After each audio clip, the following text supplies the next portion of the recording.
ಯೋಜನೆಗಳ ಘೋಷಣೆ ಎಲ್ಲರಿಗೂ ಆರೋಗ್ಯ ಬೇಕು ಅಂದ್ರೆ ರೋಗ ಪಾಪ ಎಷ್ಟು ಜನ ಸಾಯ್ತಾ ಇದ್ದಾರೆ, ಬಡತನದ ಎಷ್ಟು ಸಾಯ್ತದೆ, ಇದು ಒಂದು ದೊಡ್ಡ ಸಾಕ್ಷಿ. ಇದನ್ನು ಇಟ್ಕೊಂಡು ಇವತ್ತು ಆರಿಸಿ ಬಂದಿದ್ದಾನೆ ತನ್ನ RSP ಮೂಲಕ.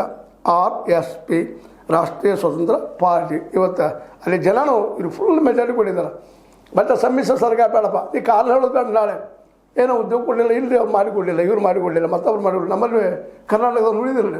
ನಮ್ಮ ಮೇಲೆ ನಮ್ಮ HD ಕುಮಾರಸ್ವಾಮಿ ಹೇಳ್ತಾರೆ, ಇಲ್ಲ ನಮ್ಮ ಮೆಜಾರಿಟಿ ಕೊಟ್ಟಿದ್ದು ನಾವು ಮಾಡ್ತೀವಿ ರೀ, ಕಾಂಗ್ರೆಸ್ ಜೋಡಿ BJP ಜೋಡಿ ಮಾಡಿ ಅವ್ರು ಮಾಡಿಕೊಡಲಿಲ್ಲ ಅಂತ ಹೇಳ್ತಾರೆ. ಹಂಗೆ ಇವರು ಹೇಳುವಂಥ ಒಂದು ಪದ್ಧತಿ ಇತ್ತು. ಅದಕ್ಕೆ ಅಬ್ಸಲ್ಯೂಟ್ ಮೆಜಾರಿಟಿ ಕೊಟ್ಬಿಟ್ರು.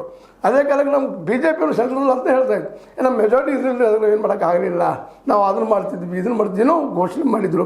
ಇವತ್ತು ಮೆಜಾರಿಟಿ ಕೊಟ್ಟರು ಮೋದಿಯವರು ಫುಲ್ಲಾಗಿ ಏನು ಮಾಡಿದರು 12 ವರ್ಷಗಳಲ್ಲೇ ಎಷ್ಟು ಉದ್ಯೋಗ ಸೃಷ್ಟಿ ಮಾಡಿದರು. ಅವರು ಇವತ್ತು ಉತ್ತರ ಹುಡುಕಬೇಕಾಗಿದೆ.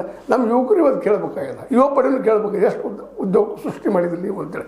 ಅಲ್ಲಿ ಕೇಳಿದರು. ಇವತ್ತು ಬಾಲೇಂದ್ರ ಶಾ ಅವರು ಇದ್ದಂಥವರು ಅಲ್ಲಿಯೇ ಪ್ರಧಾನಿಯಾಗಿ ಹೊರಟಿದ್ದಾರೆ.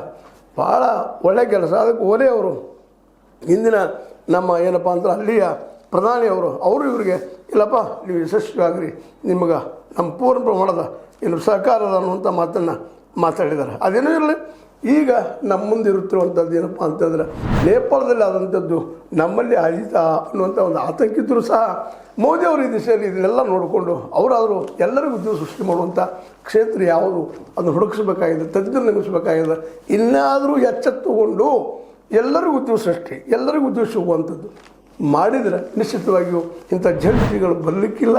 ಇಲ್ಲಾಂದ್ರೆ ಅನಿವಾರ್ಯ ಹಸಿವು ಏನೇನಾದರೂ ಮಾಡಿಸ್ತದೆ. ಕ್ರಾಂತಿಗೆ ಜಗದಲ್ಲಿ ಕ್ರಾಂತಿಗೆ ಮೂಲ ಕಾರಣ ಹಸಿವು, ನೀರಡಿಕೆ, ವಿದ್ಯೆ ಮತ್ತು ಆರೋಗ್ಯ.